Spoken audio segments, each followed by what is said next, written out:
Halo, selamat pagi, selamat siang, atau selamat malam buat teman-teman sekalian. Nah, hari ini kita akan belajar tentang IP address ya.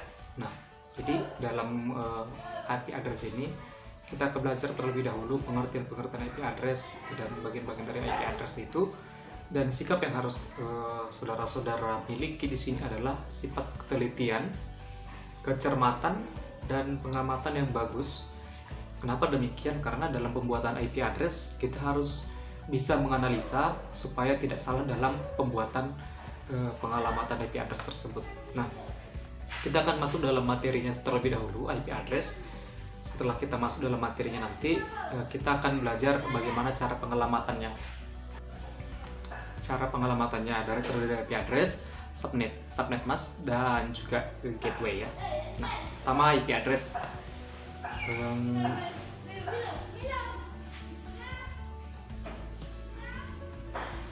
Badan yang memberi IP address dan mengkoordinasi DNS serta pendelegasian nama domain internet di seluruh dunia adalah Internet Access Number Authorities atau disebut dengan IANA. Bisa teman-teman cek nanti di www.iana.org. Nah, pemberian IP address dibagi menjadi berdasarkan daerah atau regional masing-masing dan disebut dengan Regional Internet Register atau RIR. Nah, pembagian IP address tersebut berdasarkan regional yaitu ERIN mengatasi wilayah Amerika Utara dan Sub-Sahara Afrika, etnik itu mengatasi wilayah Asia dan Pasifik, LACNIC itu menangani wilayah Amerika Selatan dan Pusat Karibian, PNCC itu menangani wilayah Eropa dan Afrika Utara.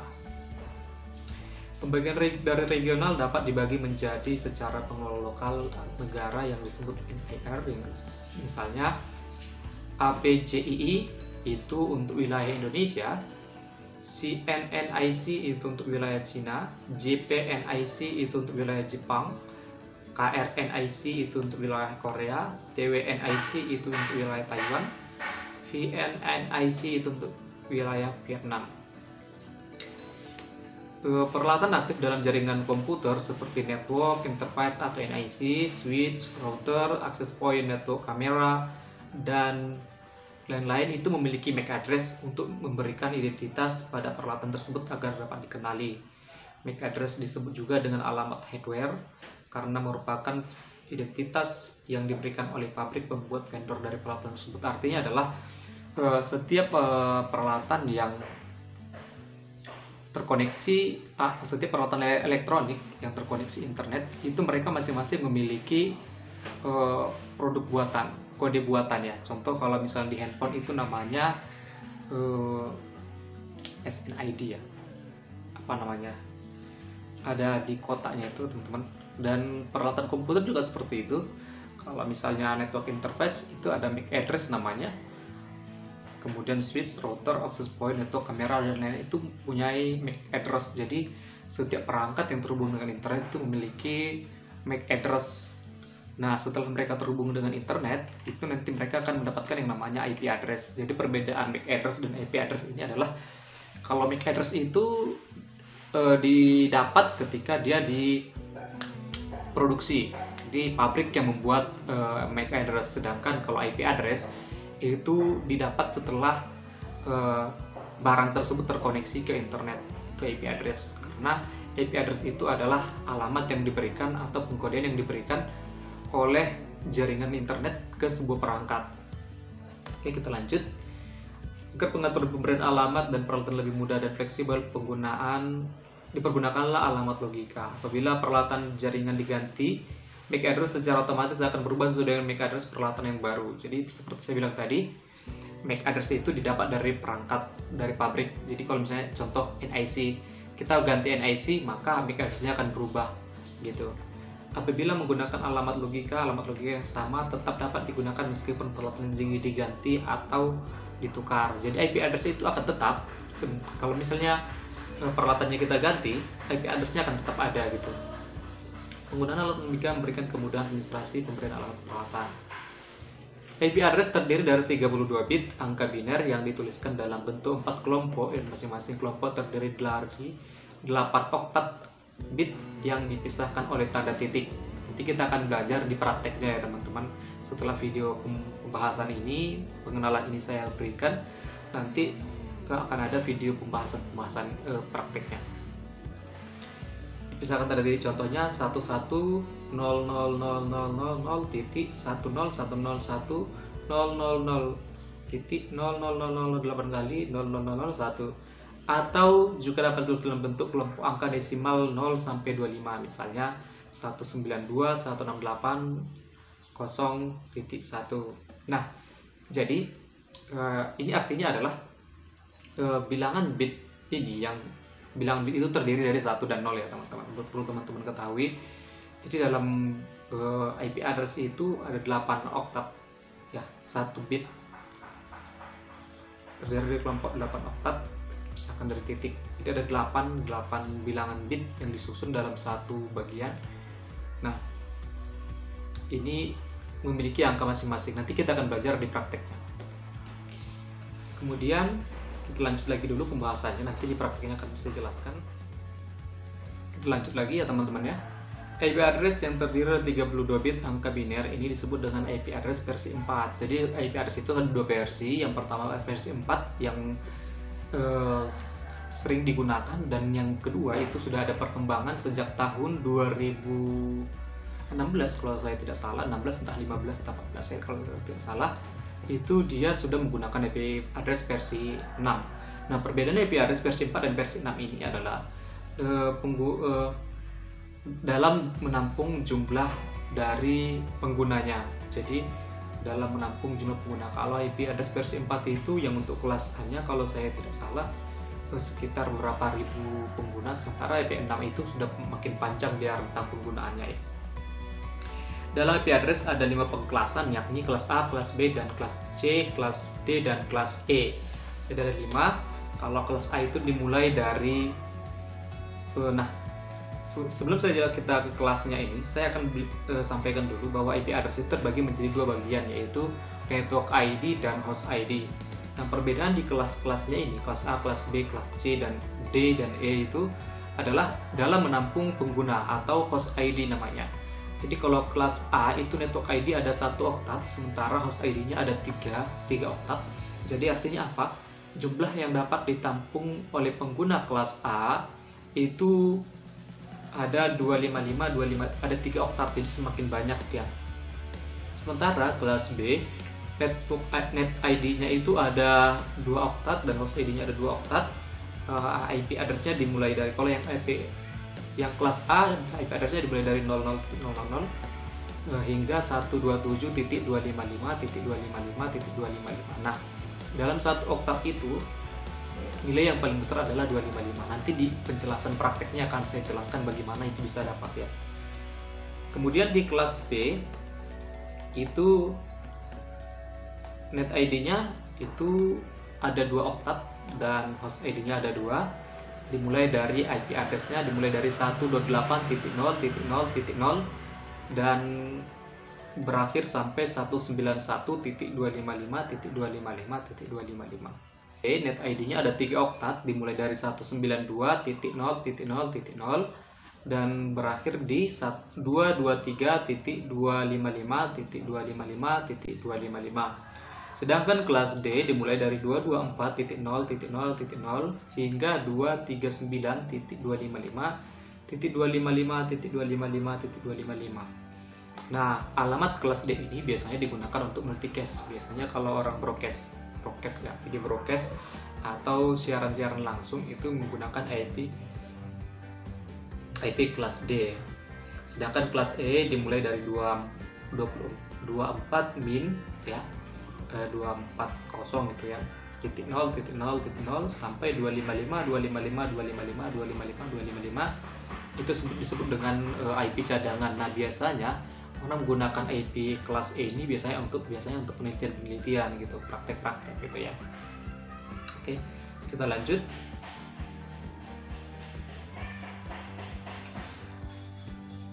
Nih yang saya sampaikan tadi, IP address terbagi menjadi 2, network ID dan host ID. Network ID menentukan alamat dari suatu jaringan komputer, sedangkan host ID menentukan alamat dari suatu komputer atau host dalam suatu jaringan komputer. Artinya seperti ini. Network ID itu menentukan alamat dari satu jaringan komputer. Misalnya alamatnya itu adalah contoh seperti ini, seperti kita sampaikan tadi. Alamat sebuah komputer itu ditentukan oleh host network ID ya. Network ID misalnya di Indonesia itu alamat ID-nya Indonesia berada di dalam lokasi kelas C ya. Indonesia kalau dari pembagian IP berada di kelas C. Network ID kelas C itu dimulai dari, kalau yang kita lihat tadi sebaliknya, 192. Nah, jadi rata-rata di Indonesia network ID-nya pasti berawal dari 192 ya, teman-teman.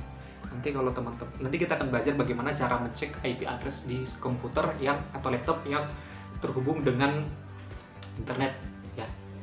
Nah, network ID itu menentukan alamat dari suatu jaringan komputer. Berarti alamat kita bisa dilihat, misalnya IP kita 172 misalnya. Berarti kita berada di mana? Berarti kita kalau 172 itu berada di alamat yang IP-nya kelas B. IP kelas B itu di mana saja? Nanti kita akan bahas IP kelas B di daerah-daerah mana saja sih, dan IP kelas C di daerah-daerah mana saja sih, IP kelas A di daerah-daerah mana saja sih gitu kan. Nah, biasanya kalau IP yang di kelas A ini biasanya IP yang sudah menggunakan internet yang lebih kencang gitu. Kemudian kita lanjut, IP address memberikan alamat lengkap dari suatu komputer atau host yang merupakan gabungan dari network ID dan host ID. Nah, jadi setelah network ID-nya ditentukan nih, ini misalnya Indonesia alamat IP-nya dari 192 gitu kan. Berarti nanti 192 titik lanjut lagi nih, berapa nih? Dan berarti dari seluruh pengguna internet yang ada di Indonesia itu dimulai nih, kita pengguna yang keberapa itu ditentukan oleh host ID-nya. Jadi alamat kita ini, kita misalnya sekarang kita lagi menggunakan internet ya. Orang di ABG ya, tadi kan yang menggunakan alamat yang membagi alamat IP kan Indonesia kan namanya ABG ya. Ini ABG. Nah, orang yang menggunakan pengguna ABG di sana ya, yang menentukan IP address, para operator ABG di sana, mereka mengetahui lokasi kita di mana gitu, berdasarkan alamat network ID dan host ID tadi. Gitu ya. Kita lanjut. Makanya kalau teman-teman sering nonton film-film yang berkaitan dengan teknologi, itu teman-teman bakalan tahu bahwa ternyata mereka bisa dilacak berdasarkan IP address. Bagaimana sih hacker-hacker yang tiba-tiba tahu di mana lokasi kita gitu kan? Nah, itu berdasarkan IP address-nya tadi. Ya, jadi IP address itu kalau bahasa sederhananya itu adalah alamat rumah kita. Nah, biasanya kalau alamat rumah kita jalan sekian, RT sekian, desa sekian gitu. Nah, kalau ini berdasarkan IP address namanya. Nah, IP address ini Google sendiri memiliki IP address, teman-teman ya, biar teman-teman tahu. Google sendiri memiliki IP address. Nah, cuman bedanya adalah IP address mereka diterjemahkan ke dalam bentuk domain namanya. Nanti kita akan cek berapa sih IP address Google itu. YouTube semua yang terkoneksi ke internet itu punya namanya IP address, punya namanya alamat berupa angka. Nah, karena angka ini sangat sulit untuk diingat ya. 19 misalnya kalau Google itu 172, saya nggak tahu 172 berapa gitu. Karena kita mengingat itu sangat sulit, maka dibuatlah sebuah nama domain. Ya, dibuat namanya nama domain yang fungsinya untuk apa? Supaya orang gampang untuk mengingatnya. Nah, gitu. Itu ya. Kita lanjut.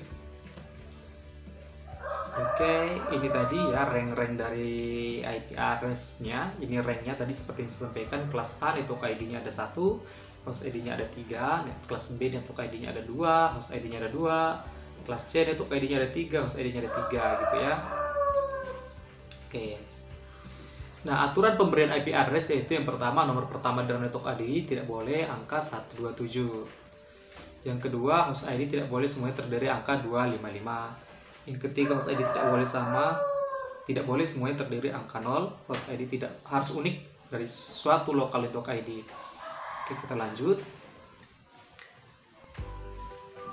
Ini nanti kita akan bahas. Lanjut ya.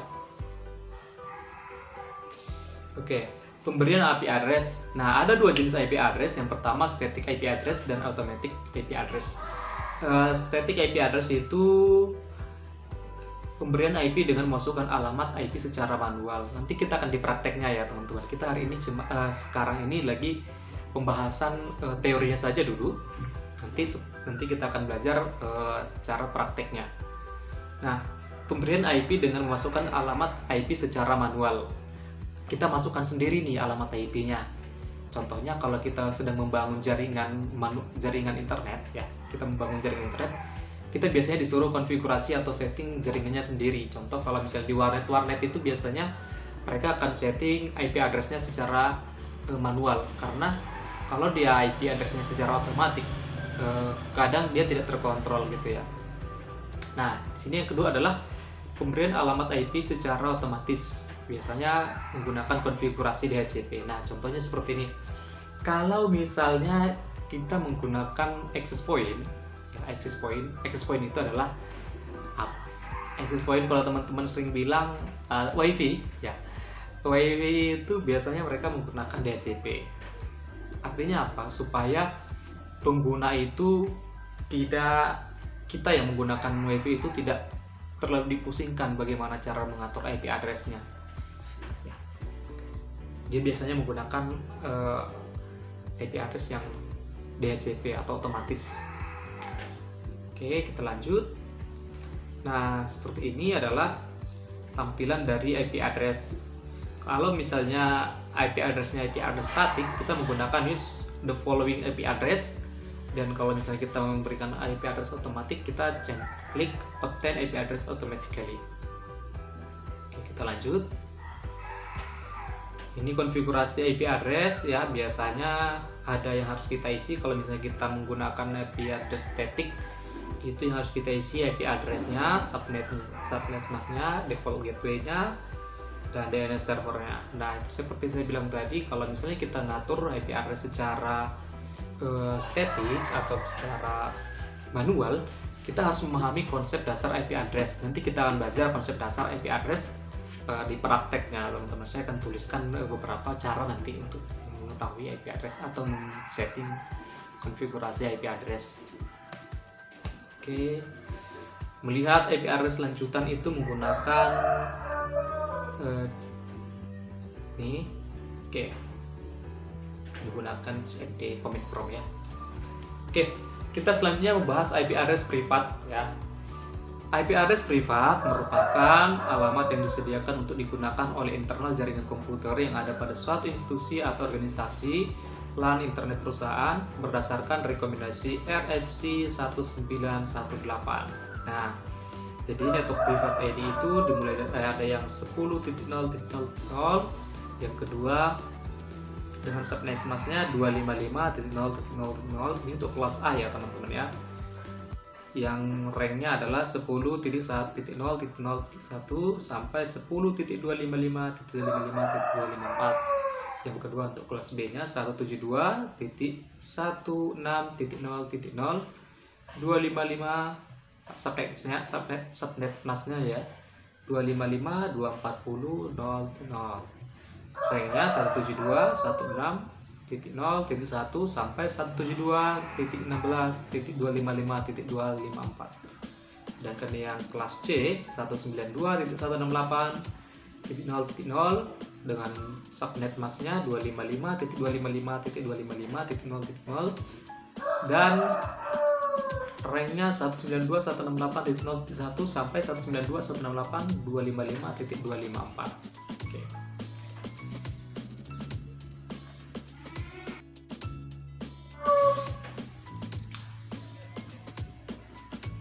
Oke, kita lanjut lagi ya.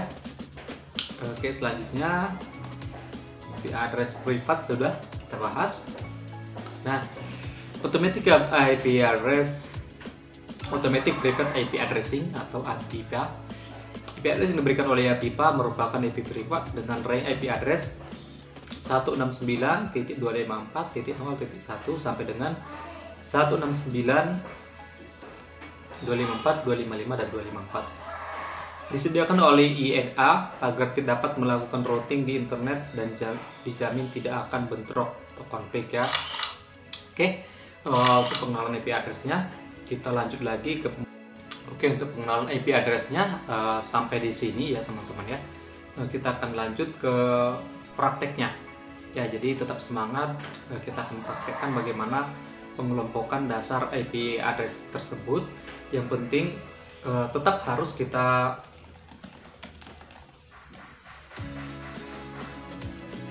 mematuhi sikap-sikap yang dalam pengajian ini adalah sikapnya harus cermat. Yang pertama, teliti dan jangan terburu-buru. Karena teman-teman harus menganalisa IP ini kelas berapa, target emasnya seperti apa gitu.